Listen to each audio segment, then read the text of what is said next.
नमस्कार, बहुत स्वागत है आपका। मैं हूं आपके साथ विवेक शुक्ला। दर्शकों, भोपाल में 18 दिसंबर को एक रेड होती है और ये रेड होती है इनकम टैक्स डिपार्टमेंट की। इनकम टैक्स की रेड राजेश शर्मा और तमाम 52 ठिकानों पर की जाती है। आरोप ये लगते हैं कि इनकम टैक्स की चोरी की गई है। लेकिन सारे रेड और कार्रवाई और छापेमारी के बीच एक नया नाम सामने आता है। वो नाम होता है महेंद्र गोयनका का। महेंद्र गोयनका के बारे में आरोप ये लगते हैं कि महेंद्र गोयनका और राजेश शर्मा मिलकर ये कंपनियां चला रहे हैं, ब्लैक मनी को व्हाइट कर रहे हैं। और कई आरोप लगते हैं। आरोप ये भी लगते हैं कि महेंद्र गोयनका इस वक्त विदेश में गए, लेकिन महेंद्र गोयनका विदेश में नहीं है। महेंद्र गोयनका विस्तार न्यूज पर एक्सक्लूसिव बातचीत करने के लिए हमारे साथ जुड़ गए हैं रायपुर से। महेंद्र गोयनका हमारे साथ जुड़ रहे हैं। सबसे पहले उनसे बातचीत की शुरुआत करते हैं। बहुत स्वागत आपका महेंद्र गोयनका जी। पहला सवाल, और सवाल क्या, मैं तो सीधा आरोप लगाता हूं क्योंकि आरोप ही इस समय बहुत लगे हैं आपके ऊपर। पहला आरोप यह लगा है कि आप विदेश में चले गए इतने सारे छापे के बाद। इस पर आप क्या कहेंगे? क्या विदेश छापे के डर से गए थे या अपने काम से गए थे? धन्यवाद शुक्ला जी। मैं आपको पहले ही आपके आरोप पे उत्तर देना चाहूँगा कि छापे शायद 18 तारीख को सुबेरे डाले गए हैं इनकम टैक्स विभाग द्वारा जी, जो कि विभाग की एक रूटीन प्रक्रिया होती है। सबके यहाँ डलते रहते हैं व्यापारिक घरानों में, कोई बड़ी बात नहीं है। ये उनकी ड्यूटी है, वो अपनी ड्यूटी परफॉर्म करते हैं IRS ऑफिसर्स। और मैं 16 तारीख को सपत्नीक विदेश गया था और 20 तारीख को वापस आ गया था। तो मेरा विदेश जाने का और आने का इस छापों से कोई कनेक्शन नहीं है। मेरा अपनी दूसरे कारणों से मैं गया था, अपने पारिवारिक टूर पे, और अपना वापस आ गया था। अब एक दूसरा आरोप यह लगता है कि राजेश शर्मा, जहां पर यह पूरी कार्रवाई होती है, त्रिशूल कंस्ट्रक्शन और भी कई सारी कंपनियां हैं, वहां से आपका कनेक्शन जुड़ा हुआ है। ये कनेक्शन क्या है? राजेश शर्मा को आप कितना जानते हैं? कौन है? बिल्कुल सही आरोप है। बिल्कुल सही, ये बिल्कुल सही आरोप है। राजेश शर्मा मेरे बहुत अभिन्न मित्र हैं, मेरे परिवार के सदस्य हैं, जैसे ही हैं, और मेरे अभिन्न मित्र थे, हैं और रहेंगे। इसमें राजेश शर्मा जी से मेरी मित्रता में कोई डाउट नहीं है मुझे, और कोई वह मेरे मित्र हैं, इस बात को बताने में कोई परहेज नहीं है। बिल्कुल सही बात है। खाली मित्र ही हैं या बिजनेस पार्टनर भी हैं? बिजनेस पार्टनर भी होंगे। जब आप कोई प्रोजेक्ट लाएंगे तो करेंगे। अभी तो हमने कोई प्रोजेक्ट कर नहीं रहे हैं, तो अभी पार्टनर है नहीं। जब आवश्यकता बनेगी तो पार्टनर भी बनेंगे वो। नहीं, इससे पहले कभी आपने राजेश शर्मा जी के साथ कोई कारोबार नहीं किया? नहीं, कभी नहीं किया। राजेश शर्मा जी के साथ आपकी जो मित्रता की चर्चा है वो भोपाल में भी और पूरे देश में है कि महेंद्र गोयनका वो व्यक्ति हैं जो राजेश शर्मा के साथ मिलकर, अधिकारियों के साथ मिलकर ब्लैक मनी को व्हाइट करते हैं। इन आरोपों पर आप क्या कहेंगे? सर, माता रानी के आशीर्वाद से मैं एक व्यापारिक घराने से हूँ और व्यावसायिक रूप से सक्षम हूँ। तो मुझे ऐसा लगता नहीं कि मुझे किसी के साथ मिल के कोई ब्लैक और वाइट या कुछ भी करने की ज़रूरत है। और आपके दुआओं से मैं पर्याप्त तरीके से कारोबार करता हूँ और वैधानिक तरीके से करता हूँ। तो मुझे किसी भी अधिकारी के या किसी अन्य व्यक्ति के कोई पैसे की ज़रूरत मुझे बिल्कुल भी नहीं है कि मैं किसी का लेके और इस काम को करूँ। Thank you. इन तमाम आरोपों के बीच जांच एजेंसियां काम कर रही हैं। आपसे किसी जांच एजेंसी ने कांटेक्ट किया, फोन किया, नोटिस दिया, कुछ इस तरह की पिछले एक हफ्ते में कुछ हुआ एक्टिविटीज में? नहीं सर, इस बारे में मेरा ये कहना है कि जो 5 दिन से मीडिया में सभी चैनलों में छप रहा है, लोकतंत्र का चौथा स्तंभ है मीडिया। मैं भी बड़ा रिकॉर्ड करता हूँ, देश में बड़ी ज़रूरत महसूस करता हूँ मीडिया की। इस बारे में मेरा छोटा सा निवेदन ये है कि अभी जांच एजेंसियों ने अपनी कार्रवाई कंक्लूड की ही नहीं है। वो अभी वहाँ पे सर्च कंप्लीट हुई है, उसका 2-4 महीने तक वो नोटिस करेंगे उन लोगों को जिनके नाम मिले हैं, जिनके नाम में व्हाट्सएप चैट मिलता है, जिनके नाम के कागज़ मिलते हैं, जिन लोगों से लोन आता है, जिन लोगों को लोन जाता है। एक प्रक्रिया होती है, उसको अप्राइजल बोलते हैं। 4 से 6 महीने की वो प्रक्रिया होती है। डिपार्टमेंट उस प्रोसेस को करके अपने सेंट्रल विंग को देता है। सेंट्रल विंग फिर ये निर्धारित करता है कि टैक्स चोरी हुई है या नहीं हुई है। हुई है तो टैक्स की डिमांड करता है। अब ये कोई भी फिगर आने कि 500 करोड़ का है या 50 करोड़ का है या 5 करोड़ का है या 5000 करोड़ का है, ये तो एक किंवदंती है। कोई अभी तक तो मुझे नहीं लगता है कि इनकम टैक्स डिपार्टमेंट ने कोई प्रेस ब्रीफ रिलीज किया है। 52 जगह छापे पड़े हैं, 52 जगह के पेपर एक्यूमुलेट होंगे, असेस होंगे, अपना एक समय लगेगा उनमें। आपका बिजनेस क्या है? मैं रायपुर में गोयनका रहता हूँ, रायपुर के सभी तमाम बड़े घरानों को जानता हूँ। हाँ जी जी, मैं आपके बिजनेस को समझना चाह रहा था। आपने कहा कि आप यहाँ मैंने व्यापारिक मैंने घराने तो से ये हैं। देखा कि पिछले 10 साल में हर व्यापारिक घराने में इनकम टैक्स सर्च हुई है। नहीं, आप खनन कारोबारी हैं, बिल्डर्स हैं, रियल एस्टेट में काम करते हैं, इसके अलावा कहाँ कहाँ आपका बिजनेस फैला हुआ है? बस अभी तो मैं 2 ही काम कर रहा हूँ, कुछ अफ्रीका में संभावनाएं तलाश रहे हैं हम लोग जी। व्यापार की, और खनन और रियल एस्टेट का मेरा कारोबार है। तो अफ्रीका में आपने कोई सोमाली लैंड है जगह, वहां पर भी जमीन खरीदी हुई है? नहीं, ज़मीन वहाँ कोई नहीं खरीद सकता है। हम एज ए कंट्री, जैसे इंडिया में कोई फॉरेनर ज़मीन नहीं खरीद सकता है मेरे ख्याल से, तो हम लोग भी वहाँ ज़मीन नहीं खरीद सकते हैं। वहाँ पे हम कुछ लीज वीज की प्रक्रिया है, कुछ खनन कारोबारी हैं तो खनन की संभावनाओं को तलाश रहे हैं।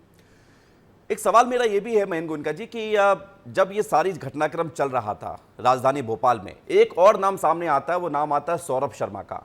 सौरभ शर्मा आरटीओ का पूर्व कांस्टेबल है, जिसके एक गाड़ी मिलती है जंगल में, उस गाड़ी से सोना मिलता है। सौरभ शर्मा के घर पर 200 किलो से ज़्यादा चांदी मिलती है, कैश मिलता है। सौरभ शर्मा को आप जानते हैं? नहीं, कभी मेरी न तो कभी किसी सौरभ शर्मा व्यक्ति से मुलाकात हुई, ना कभी मेरी बात हुई, ना मैं जानता हूँ। और जहाँ तक मैंने मीडिया के माध्यम से पढ़ा है, क्योंकि मैं मीडिया से ही पढ़ पाया हूँ इस बात को, सौरभ शर्मा और ये सोना और चांदी जी। तो मुझे ऐसा लगता है कि वो किसी स्टेट डिपार्टमेंट की लोकायुक्त या ईओडब्ल्यू की सर्च थी, उसमें ऐसा हुआ है। तो ऐसा तो नहीं है कि इनकम टैक्स और लोकायुक्त ने मिलके काम किया होगा, मिलके डेट फिक्स की होगी। वो एक कोइंसिडेंट है कि उनकी सर्च की डेट भी वही उसी दौरान होगी जब इनकम टैक्स का सर्च चल रहा होगा। तो आप, चूंकि ये सौरभ शर्मा का कनेक्शन राजेश शर्मा से निकल कर सामने आ रहा था, और राजेश शर्मा आपके मित्र है, कभी बातचीत में सौरभ शर्मा का जिक्र हुआ हो राजेश शर्मा जी के द्वारा? कभी नहीं। मैं राजेश शर्मा जी को पिछले 10 साल से जानता हूं, और मैं महीने में एक बार भोपाल जाता हूं तो मेरी उनसे मुलाकात अवश्य होती है। तो मैंने आज तक कभी सौरभ शर्मा को ना उनके यहाँ देखा, ना उनके ऑफिस में देखा, ना उनसे कभी बातचीत में जिक्र आया। तो मैं राजेश शर्मा जी के लगभग सभी मित्रों को जानता हूँ, और क्योंकि मेरे बहुत अभिन्न मित्र हैं, तो मैंने कभी सौरभ शर्मा जी का नाम सुना नहीं उनसे। राजेश शर्मा जी के एक डमी कर्मचारी का नाम सामने आया, नाम है सतीश चौधरी।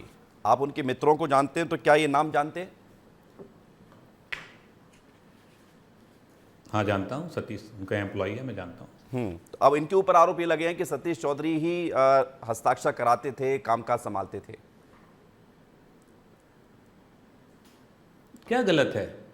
हम लोग पावर अटॉर्नी दे के वो किसी कंपनी के काम से कोई भी सतीश हो या रमेश हो या अजीत हो, हम लोग तो उसको पावर अटॉर्नी देते हैं, वो जाता है रजिस्ट्री ऑफिस में साइन करता है।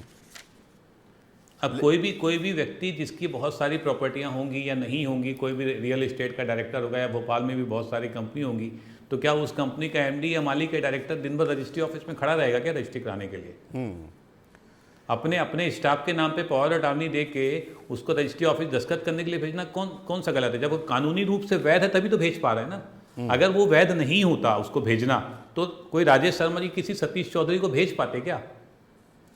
नहीं, ये मैं सवाल इसलिए कर रहा हूं क्योंकि एक भोपाल का प्रोजेक्ट है सेंट्रल पार्क प्रोजेक्ट, आपको शायद इसके बारे में जानकारी होगी भी। इसमें कई नाम सामने आए हैं, राजेश शर्मा आपके मित्र का भी नाम सामने है, राजकुमार सिकरवार, रामवीर सिंह सिकरवार, विश्वनाथ साहू, विनोद अग्रवाल, प्रदीप अग्रवाल, कई सारे नाम सामने आए हैं। तो ये नाम इसलिए सामने आए क्योंकि बताया गया है कि तालाब के कैचमेंट एरिया की जमीन को भी इन्होंने रियल एस्टेट में कन्वर्ट करने की कोशिश की, कंस्ट्रक्शन कराया गया एक एकड़ में। इसको लेकर कोई बातचीत कभी हुई हो, कोई जानकारी, या आप भी इसमें हिस्सेदार हैं? सेंट्रल पार्क में राजेश शर्मा जी के कुछ प्लॉट हैं, ऐसा कई बार मेरी बात हुई है कि उनका सेंट्रल पार्क में प्लॉट है। अब जहाँ तक बात है कि इसमें कैचमेंट एरिया में प्रोजेक्ट लाया गया या नहीं लाया गया, वो तो टीएनसीपी का काम है, नगर निगम का काम है। अगर वो कोई कंस्ट्रक्शन वहाँ किसी का अवैध हो रहा होगा तो नगर निगम तोड़ सकता है, टीएनसीपी तोड़ सकता है। तो कोई भी प्रोजेक्ट अगर आ रहा है या वो कैचमेंट एरिया के अंदर है या बाहर है, ये तो भोपाल की अथॉरिटीज़ जानेंगी। कैचमेंट के अंदर है और अगर गलत अप्रूवल दिया गया तो अप्रूवल कैंसिल हो जाएगा। कैचमेंट के बाहर है, कंस्ट्रक्शन ज़्यादा हो रहा है तो कंस्ट्रक्शन तोड़ दिया जाएगा। तो जो भी लोग होंगे, जितने नाम आप बता रहे हो, कोई साहू हैं, कोई अग्रवाल हैं, कोई राजेश जी को मैं जानता हूँ, वो भी हैं, कोई सिकरवार हैं, जो भी लोग होंगे, तो अगर किसी ने गलत कंस्ट्रक्शन किया होगा तो वो टूट जाएगा, तोड़ दिया जाए। मुझे क्या दिक्कत है उसमें? नहीं, दिक्कत आपको नहीं है। I am nothing to do with that. Exactly. लेकिन गोयनका साहब, सवाल इस बात को लेकर है कि कॉमन मैन प्लॉट खरीदने जाता है तो उसके लिए एक जो हालांकि नियम तो सबके लिए बराबर होते हैं, लेकिन परेशानी सबके लिए बराबर नहीं होती उन नियमों को पालन कराने के लिए। आईएएस अधिकारियों के नाम भी सामने आ रहे हैं। कहा जा रहा है कि बहुत बड़ा कनेक्शन है राजेश शर्मा का। वो कनेक्शन एस्टेब्लिश कराने में महेंद्र गोयनका की बड़ी भूमिका रहती थी। सर मैं तो आज तक किसी अधिकारी से राजेश शर्मा जी को नहीं मिलवाया हूँ, तो मैं जानता नहीं ऐसे किसी ऑफिसर को जिनको मैं लेके राजेश शर्मा जी के पास गया हूँ। दूसरा, अगर आईएएस किसी अफसर के आईएएस के भोपाल में कहीं पे भी प्लॉट हैं तो they are also having family, उन्हें भी रिटायर होना है, उनको भी सैलरी मिलती है, वो अपने पैसे इकट्ठे करते होंगे, प्लॉट लेते होंगे, तो इसमें भी क्या गलत बात है? नहीं, अगर आप मीडिया वाले हैं तो क्या आप प्लॉट नहीं लेंगे? मैं व्यापारी हूँ तो मैं प्लॉट नहीं लूंगा। नहीं गोयनका साहब, हम प्लॉट तो लेंगे, लेकिन हम 300 करोड़ रुपए से जाकर निवेश नहीं करेंगे जो राजेश शर्मा जी ने किया आपके माध्यम से, ऐसा आरोप है। क्या पता आपको? मैं तो आरोप कह रहा हूं, मैं तो कहा नहीं कंफर्म। आपको कैसे पता 300 करोड़ रुपए किया या 3 रुपए किया? मैं तो आरोप की बात कर रहा हूं। वही तो मैं बताना चाह रहा हूं कि अभी इनकम टैक्स डिपार्टमेंट ने कोई ब्रीफिंग, यही सर मैं आपसे निवेदन कर रहा हूं, यही बात मैं स्पष्ट कर देना चाहता हूं शुक्ला साहब कि जब इनकम टैक्स डिपार्टमेंट ने कुछ बताया ही नहीं अभी, तो ये 3 और 300 का फिगर आ कहां से गया? ये तो सहारा का एक बात जरूर सत्य है इस पूरी बात में जी कि 110 एकड़ संजय पाठक जी की जमीन है, जिसकी मूल्य हजारों करोड़ रुपए है, जो 50 करोड़ में रजिस्ट्री हुई, उसके पूरे कागजात राजेश शर्मा जी के यहाँ मिले, क्योंकि उसका वो काम कुछ देखते थे उनके साथ में। आप भी उनके साथ जुड़े हुए थे कई एक वक्त में? मैंने 2012 से 2022 तक उनके साथ काम किया, 10 साल। और उसके बाद अब सवाल इस बात को लेकर है कि आप जिनका नाम ले रहे हैं उनके साथ आप रहे, फिर अब नहीं हैं, तो ये सब कुछ एपिसोड चल रहा है राजधानी भोपाल में, इसके पीछे फिर क्या वजह है? क्या आपको लगता है कि कोई पॉलिटिकल वेंडेटा है या इसके पीछे कुछ और कॉन्स्पिरेसी आपको नजर आती है? मैं पाठक जी के साथ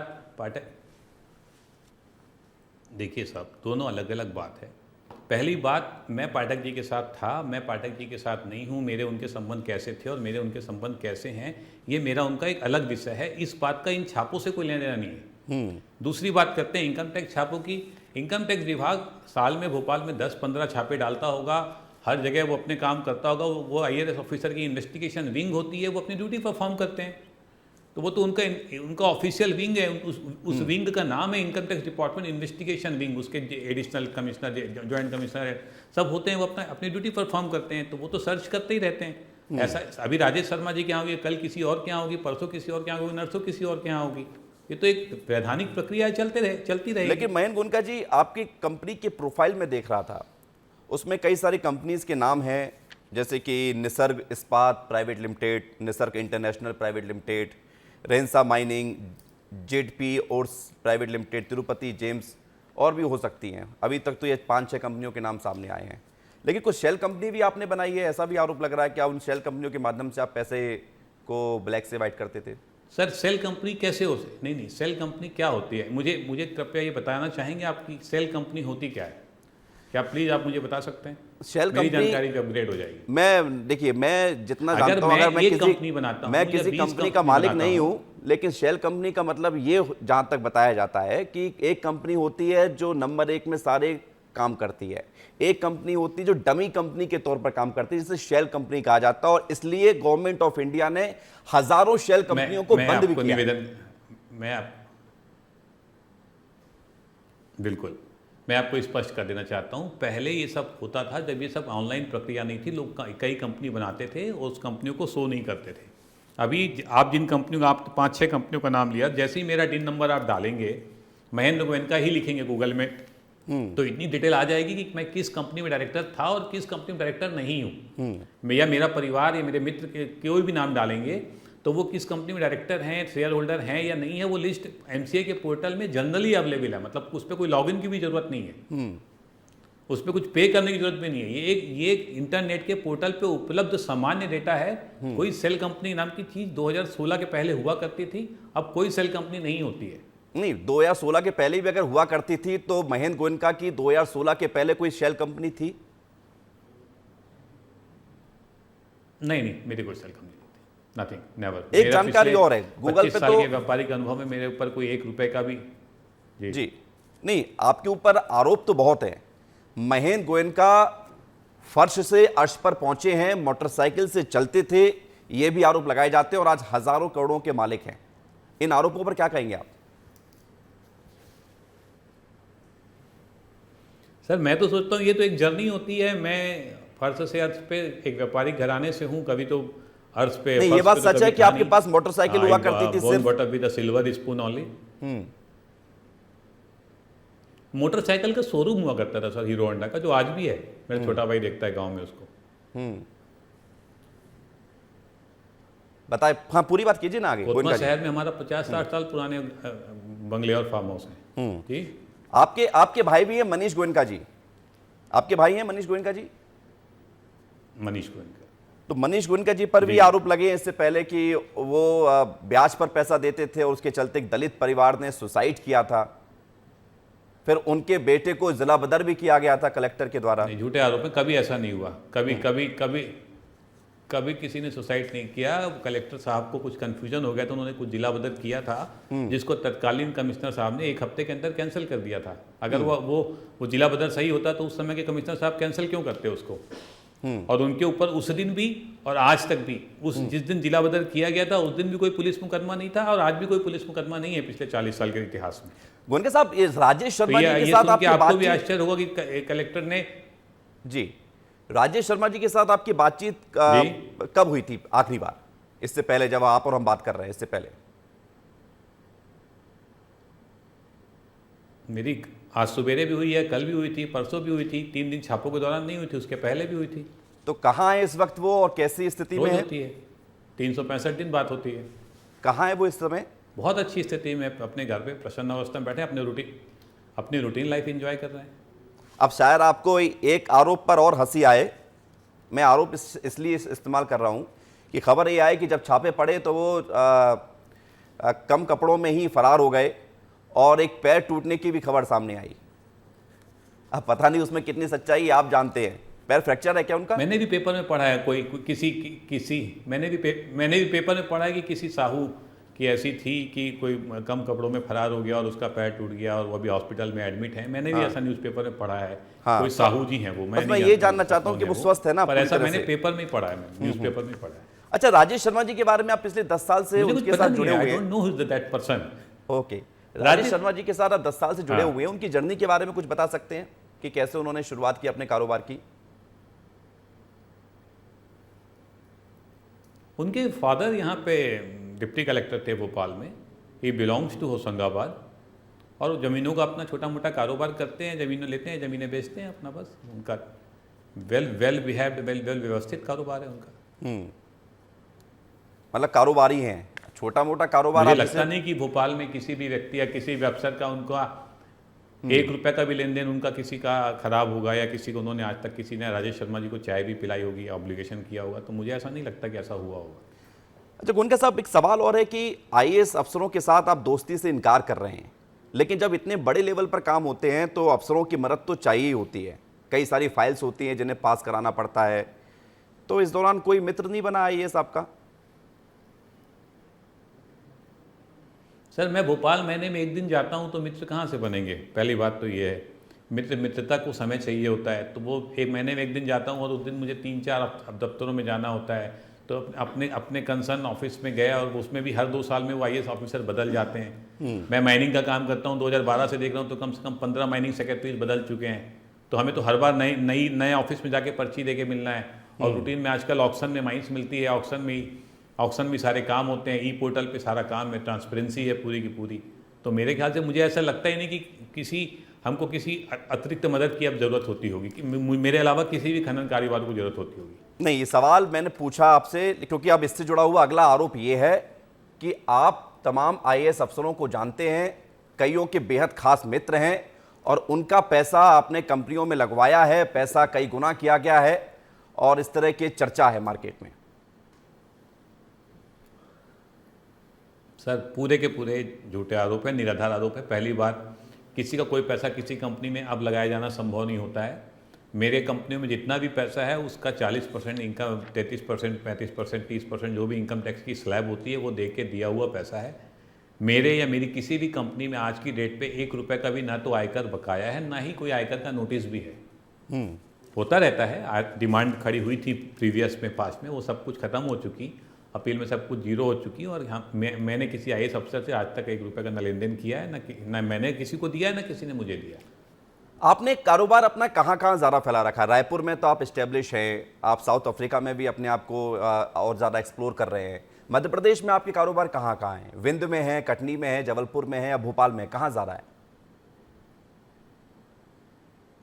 जबलपुर में एक आयरन और बेनिफिकेशन प्लांट है हमारा। कुछ माइन से हमने बालाघाट में और विंध्य में ऑक्शन मिली है, जो अभी चालू नहीं है, जिनके प्रोसेस चल रहे हैं। और भोपाल में कुछ थोड़ी मोटी प्रॉपर्टियां हैं। मयंक गोयनका जी, एक सवाल मेरा ये है कि जब आपके बारे में और रिसर्च कर रहा था तो ऐसा नहीं है कि पहली बार विवाद कुछ आया हो, इससे पहले भी एक विवाद सामने आया था और विवाद जुड़ा हुआ यूरो प्रतीक कंपनी के डायरेक्टर से जुड़ा हुआ। उसमें फिर हालांकि आपका नाम हटा दिया गया था। इसमें आप क्या कहेंगे कि विवादों में आपका नाम क्यों बार बार लाया जाता है? क्या वजह है? कौन दुश्मन है आपके? संजय पाठक जी ने कराई थी वो तो, कटनी में 2 FIR हुई थी। उसमें 2 डायरेक्टरों का आरोप था कि हमको 1.5 साल पहले हटाया गया। अभी मान लीजिए मैं आपके नाम पे कोई वो शिकायत लेके जाऊँ, थानेदार मेरे आपके ऊपर सीधा 420, 467, 468 का मुकदमा कायम कर दे।